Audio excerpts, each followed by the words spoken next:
Welcome to Monday, today the 23rd of February, the final week of the month of February. This is Wayne Goldsboro Television.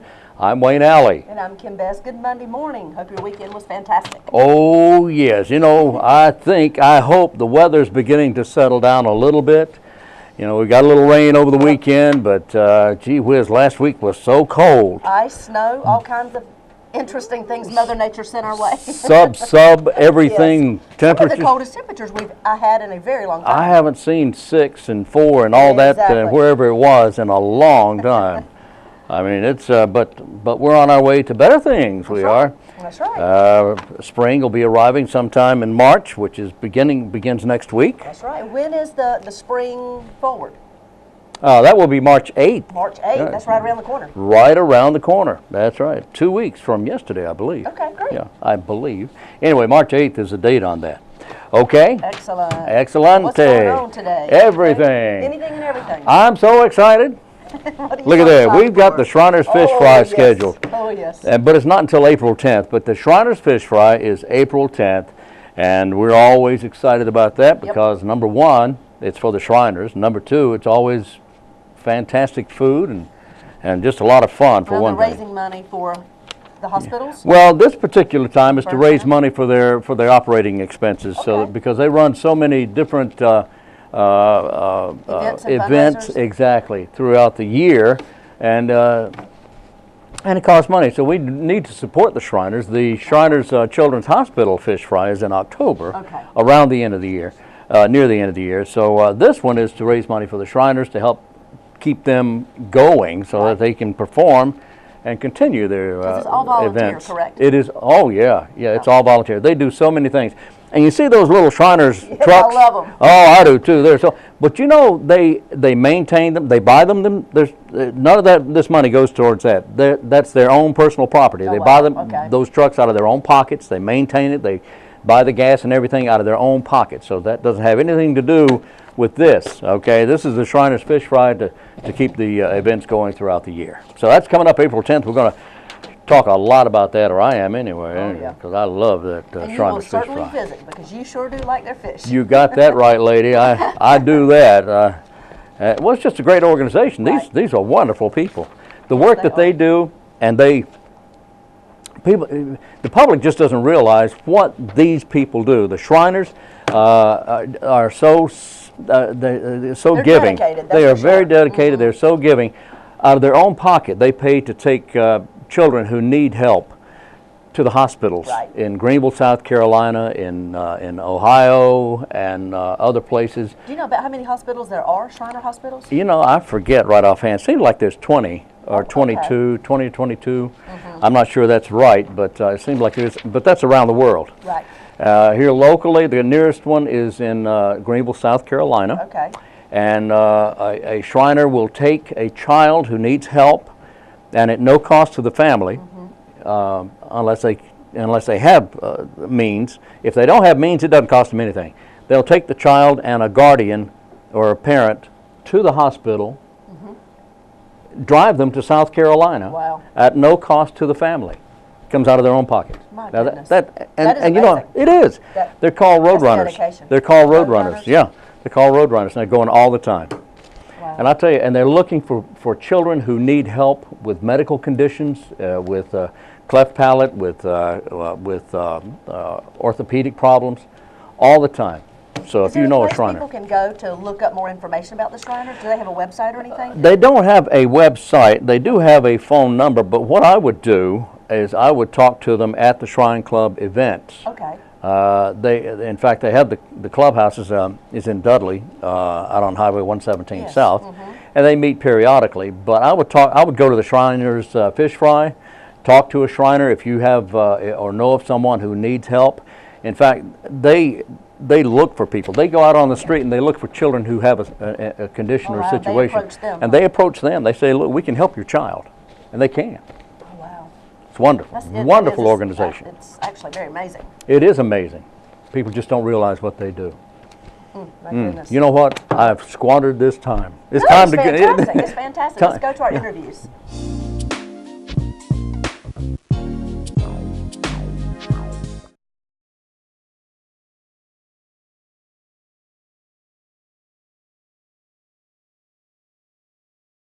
thank y'all for coming out. Sometime during the night, Spencer decided it was too warm and he wanted to chill things down. So we woke up this morning to a surprise, a lot colder and windier. But I do appreciate y'all coming out. Hope everyone has got over the retreat. I've got a lot of feedback. I think everybody enjoyed it. If you didn't, I need to really talk to you because I was hoping you would enjoy it. So Heather didn't tell me she enjoyed it, but I found out from her family that she enjoyed it. So, but anyway, thank you. Today is going to be very informal.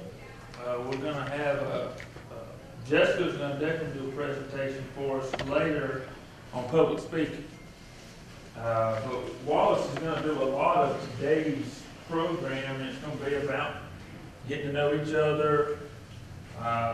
And I'll leave the other as a surprise for what Wallace has in mind for you. A couple things I do want to talk to you about, because agriculture is very diverse, and there's a lot of people who have different viewpoints of agriculture. And Jessica's on a panel tonight, Wayne County Reads. I don't know if y'all heard of that. It's basically every year the public library picks a book and they promote it in the community. And this year we are actually more involved in that program than normal, because I have partnered with the public library on our agriculture history. And you've probably heard of that. I hope you have. If you're not, I'm getting ready to tell you a little bit about it. But in any case, somehow or another, we kind of got roped in. What's the name of the book this year?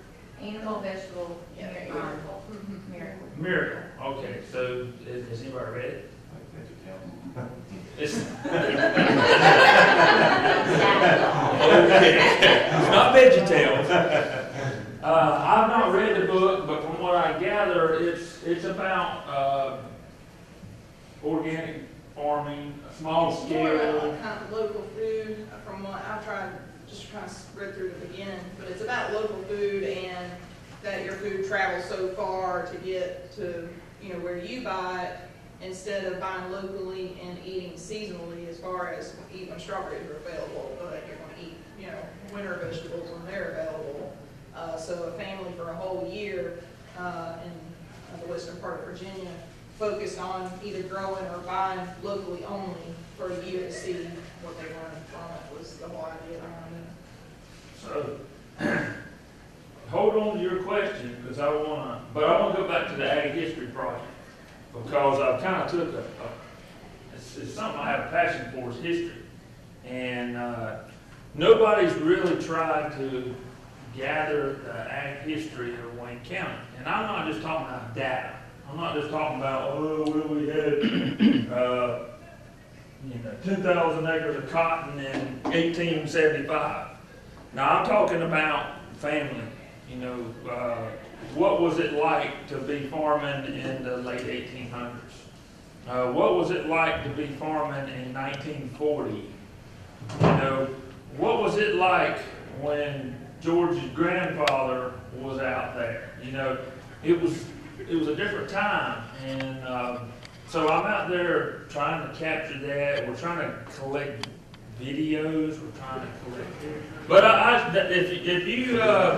if you have any pictures, if you have anything that would be something that you would like to share, I tell everybody that history is one of those things that people don't like to share sometimes. And what happens is you don't want to share it. That's mine. That's mine. And then you have kids and grandkids, and the pictures move down, and eventually it gets to the point where nobody knows what it is and nobody cares what it is. So it's important to share history, and it doesn't matter if you're from Hyde County or Onslow County or where you're from, Wayne County. Make sure you share that stuff with your family. Share it with, be proud of your history. So, but we're really gearing up. This thing is getting exciting, gathering these pictures and these videos, and we would like, ultimately, I'd like to have some type of book or something that we could get out into the community, and it really have pictures, it share people's stories. You know, it would have statistics and stuff, but really sharing people's stories, I think, is important. So we're excited about that. But going back to agriculture, is a lot of people see agriculture as this great big industry. And I hear people a lot of times say that, oh, it's going to all be corporate someday. It's all going to be owned by big entities. And then there's a whole movement of local foods, and that is one of the biggest movements right now in agriculture. We might not see it in our day-to-day, but if you look at the grand scope of America today, local foods is a hot topic, super hot. And I can tell you from our office, you know, we have agents that work with farmers. And they work with bigger farmers or just general row crop farmers, livestock farmers. But Jessica's area right now is probably the hottest thing. She gets more calls in our office because of horticulture, local foods. People are excited about local foods. So, but there's ways of twisting local foods too. Some people want us to live organically. But anyway, Jessica, I want to kind of hand this over to you and let you talk about this question you got. Well, I'm showing Kevin this far. I've got this loaded question from the book that they're supposed to ask tonight for this panel. And most of the questions are pretty, pretty easy, straightforward as far as, how has food and farming shaped and influenced your work, and how's it been a part of your life? And what do you think this current local food movement and young farmers can learn from past experiences in ag?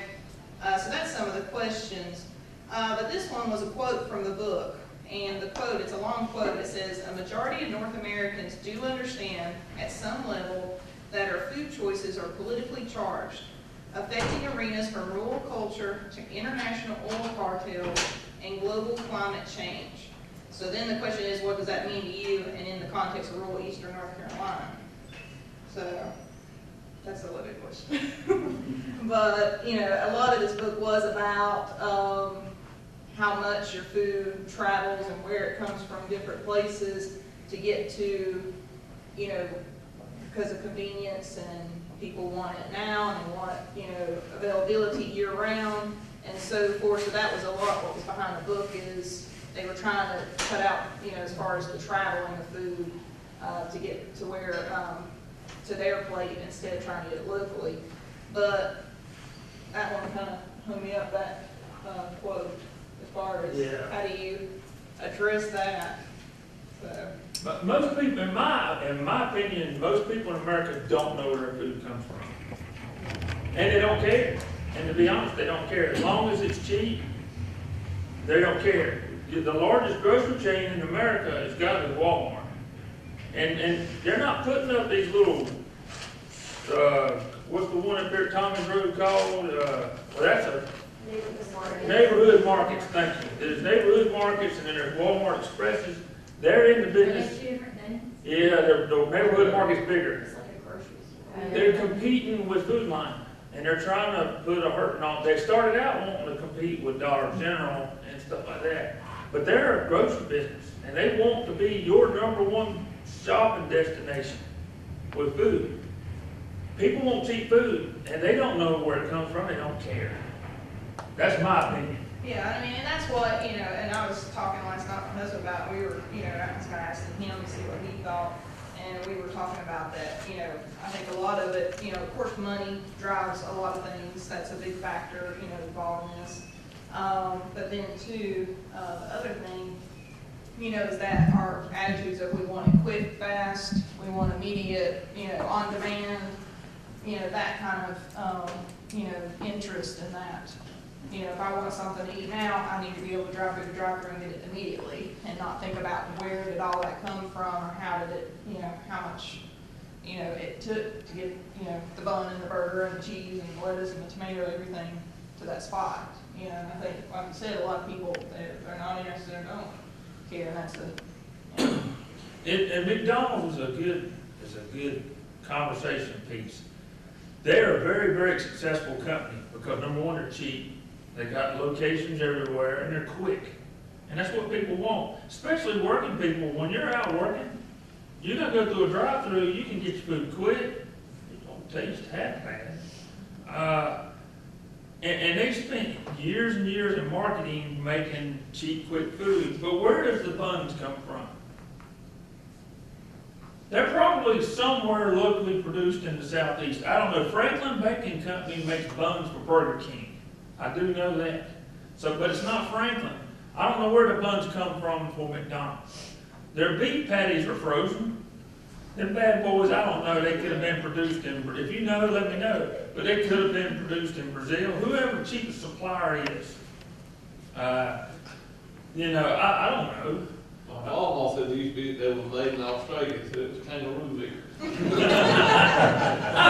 You know, that rumor did go around. I heard that before too.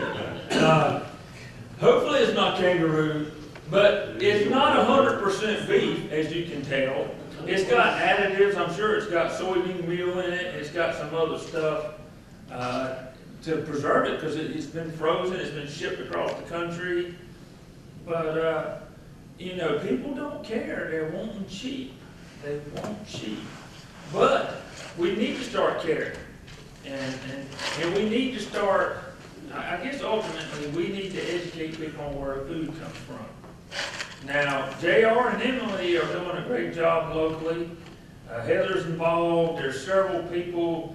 There's a We Dig It Ag Days that is being held. This will be the second annual We Dig It Ag Days coming up in April. April 2nd. April 2nd. Definitely going to invite y'all to come out to that if you can, because they'll have about 1,500 kids out there. And And we'll have a good lunch. have a good lunch. Targeting second graders? Is that Second right? graders. Second graders. Now, parents come in, and you know, the kids are enjoying it because we have all these different stations set up. They learn everything from how you milk a cow to there's Smokey the Bear will be out there. There's a forestry area. There's a cotton, a little bit of everything. But we're trying to let people know where the food comes from. And because I promise you, 85–90% of Americans have no clue. Nor do they care. As long as the food line and as long as the Walmart or Harris Teeter has it, they don't care. They just don't care.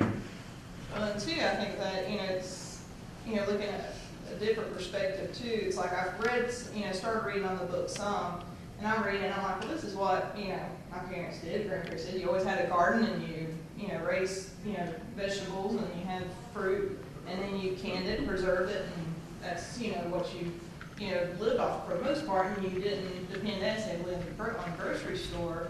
But I had a conversation yesterday with somebody in the office, and we were talking about, kind of got off track mentioning this, as to, you know, your food travels so far to get to you, and if that kind of stuff came to a halt, you know, electricity or technology or cell phones, you know, then, you know, a lot of our society would have a difficult time functioning as far as being, you know, self-sustaining and being able to, you know, grow a plant, know that potatoes are underground, you gotta dig them, you know, some of the basic stuff that a lot of times we just take for granted. And a lot of times when I kind of looked at it, I'm like, well, you know, people know that, and you have to kind of backtrack and think, you know, people really don't know that. They don't. Most everybody's parents and grandparents and y'all may have grown gardens. But for about a generation, people quit growing gardens. Yeah, now you're getting where there's, what, 2 or 3 generations removed from, you know, that kind of connection for a lot of people. But they're getting excited about it now Mhm. because people want to know where their food comes from. So that's why people, you know, we've got gardens popping up everywhere. People want them. They're growing their own tomatoes. People are getting interested in canning again. And that was something that we just didn't get calls our home demonstration agents is what they used to be called, and that was one of the big things they did was food preservation. And in fact, all the high schools used to have home demonstration teachers. And then, you know, things changed a little bit. I guess people didn't think that was as important. And now all of a sudden it's coming back. People are interested. And a lot of it's got to do with health. Because y'all know Americans are not the healthiest people in the world. We all have put on a few too many pounds. Everybody's being touched by cancer. And they're being touched by some diseases. And you know, we don't know where it's coming from. But I mean, we've all, as an example, it seems like if you look at breast cancer, the incidence of that, it's going up exponentially. Something in our environment's causing it. Prostate cancer, going up like this. It didn't used to be that way. So something we're doing. Is it our food? We don't know. We don't know. But people want to grow their own food. I'm gonna be quiet. So that was it. Okay. Yeah, well, you know, and I guess with that too, you know, you do have, you know, what comes along with a lot of this, it's good that there is attention being brought to where does your food come from, and we need to appreciate, you know, that more. But then too, you get a lot of misconceptions that come along with that too, and that's, you know, I think one of the biggest challenges is how do you address those misconceptions? You know, a lot of social media and news and such, they take, you know, one bad example and they run with it, especially, you know, with agriculture. And then everybody assumes, oh, that's true for, you know, the whole, you know, for everybody that's a farmer. And I think that's some of the challenges is, you know, how do you address those misconceptions where people have a better understanding? And we get it, you know, we're starting to see, you know, more of that in our office where people come in and they don't, you know, they'll call and they don't have an idea or an understanding of, you know, I had one example, they wanted to grow a vegetable garden, and immediately when I gave them a planting guide and said, here's some of the popular varieties, and they kind of looked at me and said, what do you mean by variety? And I said, well, you got tomatoes, but you got cherry top tomatoes, you got big boy, you got all these different types of tomatoes. And they said, oh, that's GMOs, I don't want that. I was like, well, no, it's been bred, you know, it's, you know, been, you know, traditional plant breeding that's been going on for, you know, many, many years. Oh, it's natural. Okay, I see. You know, then it was considered more natural. So there's a big misunderstanding of, you know, what do these words exactly mean, and, you know, and a lot of people assume organic means completely chemical free, and it's not. You know, it's, you're using natural chemicals, which you still have to use safely and apply the correct amount at the right time and so forth. So I think that's one of the biggest challenges coming with this. It's good that people are getting interested in it, but how do you address those challenges?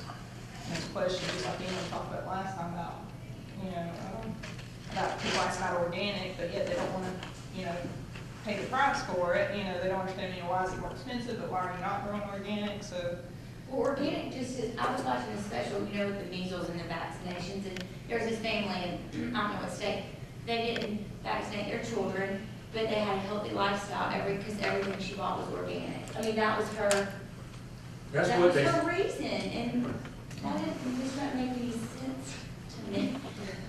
So I'm not gonna vaccinate because I'm feeding my kids organic. She just didn't, I just wanted to bring that.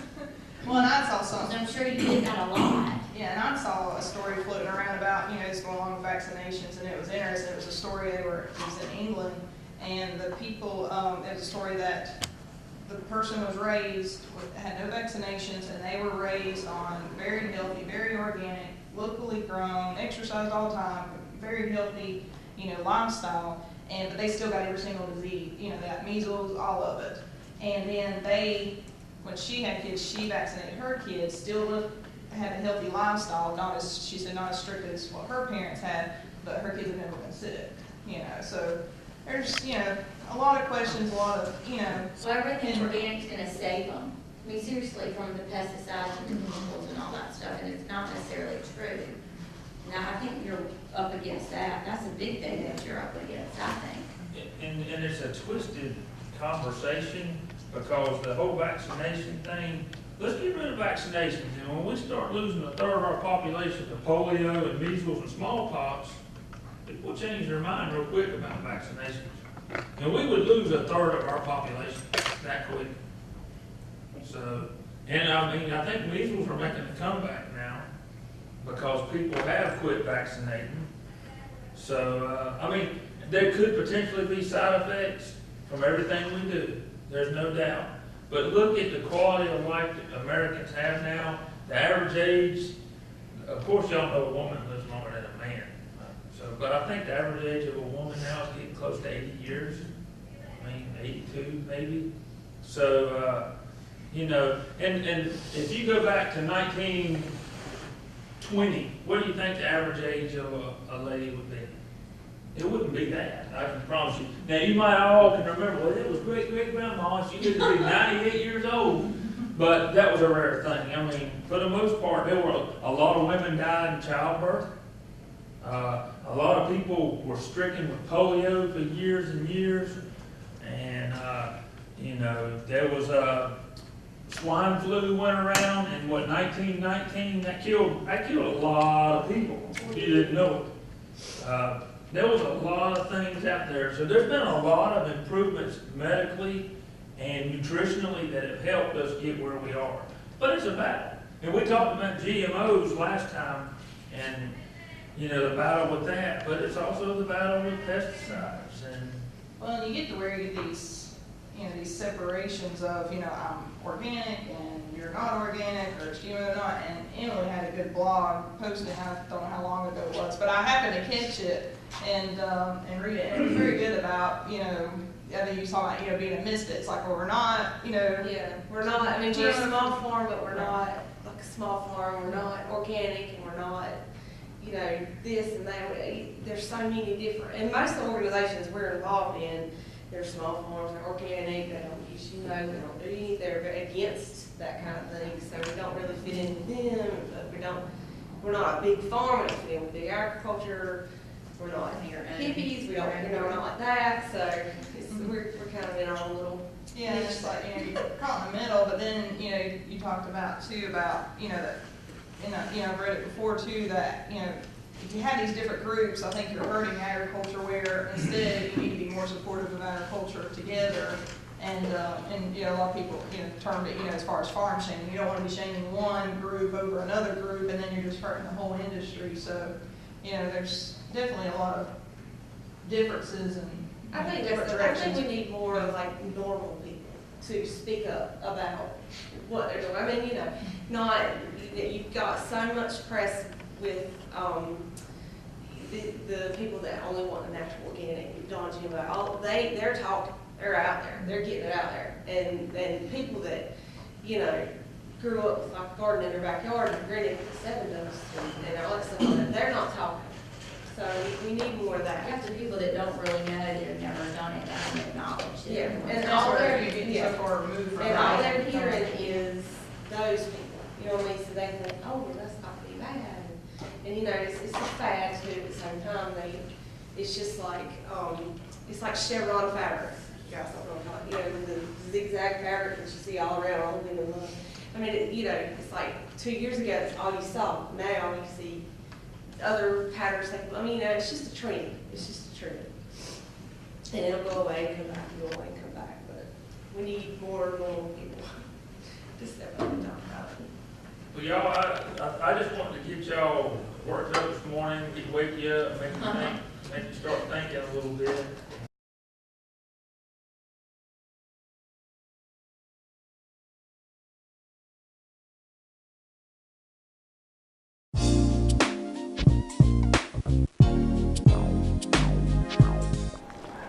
We are back on Wayne Goldsboro Television. Thank you for being with us. Absolutely. Absolutely right. That's right. Well, Wayne, there is a production that will be performed at the Paramount Theater called Cheaper by the Dozen. Really?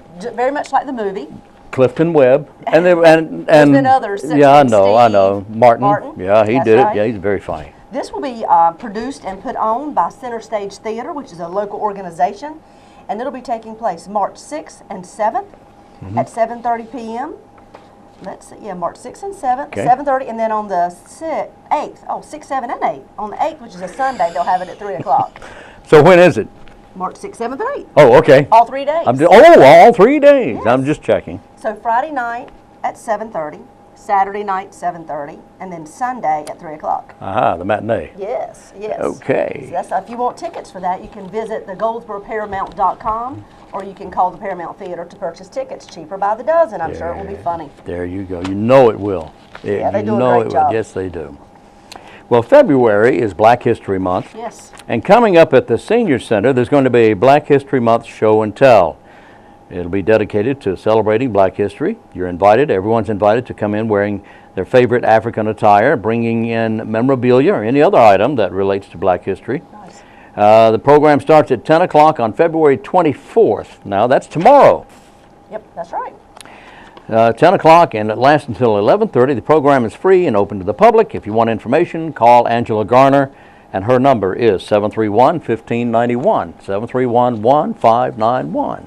Excellent. Yeah. Well, Goldsboro Parks and Recreation will be hosting for the very first time the Down East Open, and that is a municipal golf course tournament that'll be taking place on March 20th, 21st, and 22nd, and you'll play at 3 different municipal golf courses. You can give them a call, 739-7480. That's 739-7480, Goldsboro Parks and Recreation. All right. Yeah.